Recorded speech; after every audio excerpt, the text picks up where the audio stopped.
దేవునికి మహిమ కలుగును గాక. అందరికీ వందనాలు. క్రీస్తు పేరున సోదరులందరికీ నమస్కారాలు. హల్లెలూయా. భారతదేశం నా మాతృభూమి, భారతీయులందరూ నా సహోదరులు. నేను నా దేశముని ప్రేమిస్తున్నాను. హల్లెలూయా. దేవునికి మహిమ కలుగును గాక. ఓకే, తర్వాత మాటకొస్తే భారతదేశంలో ఉన్న స్త్రీలందరూ నాకు అక్కలు, చెల్లెళ్ళు, పిన్నులు, పెద్దమ్మలు.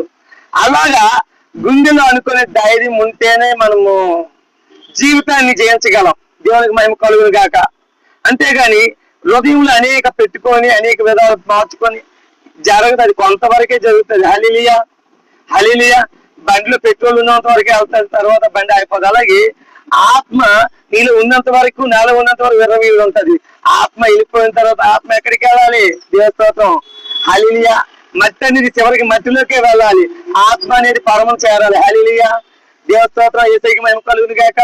ఎవరిని బాధ పెట్టాలని, గాయపరచాలని కాదు. ఏ ఒక్కరము భూమి మీద రిజిస్ట్రేషన్ లేదు.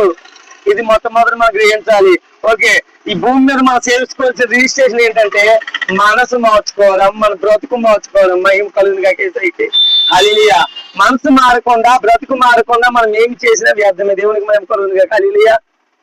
బంగారు ఎలా ఊగినా నీవు, భుజములపై నిన్ను మోయక తప్పదురా. పట్టు పరుపు పైన పొల్లిన నీవు,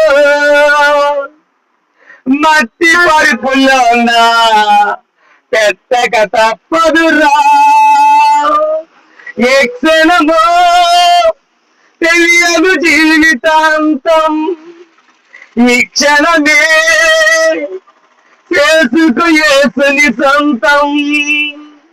కన్ను తెరిస్తే వెలుగురా, కన్ను మూస్తే చీకటిరా.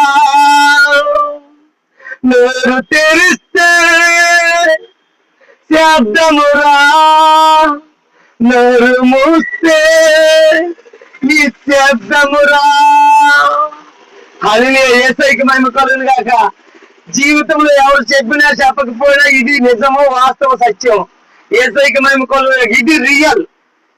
ఎవరు ఎన్ని చెప్పినా చెప్పకపోయినా, మనం బడిలో నేర్చుకున్నా నేర్చుకోకపోయినా ప్రయాణము అనేది ఏదో ఒక రోజు విడిచి వెళ్ళాలా. యేసయ్యకి మహిమ కలుగును గాక.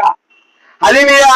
ఆ ఆత్మ మనం ఎవరికి అప్పచెప్తున్నామని ఒకసారి మనం గ్రహించుకోవాలని నా భారతదేశంలో ఉన్న నా సోదరులు మనందరికీ దేవస్తోత్రం. నా దేశంలో ఉన్న వారందరికీ నేను వినిపించుకుంటాను. ఆమేన్. యేసయ్యకి మహిమ కలుగును గాక. హల్లెలూయా. ఈ చిన్ని సువార్త యేసయ్యకి మహిమ ఘనత ప్రవచించను గాక. యేసయ్య ఈ సువార్త సెంటర్ లో నాయన నీ మాటలు ధ్యానించిన ప్రభా, నాయన నా ప్రయాణాన్ని నీ చేతులకు అప్పచెప్పుకుంటూ నా పాదధూళి ఇక్కడ దులుపుతేని నాయన నేను ముందుకు కొనసాగడానికి నీ కృప, దయా, కనికరం నా పైన ఉంచి మంచి ప్రార్థన చేస్తున్నావు అడిగి వేడుకుంటా పర్వతాన్ని.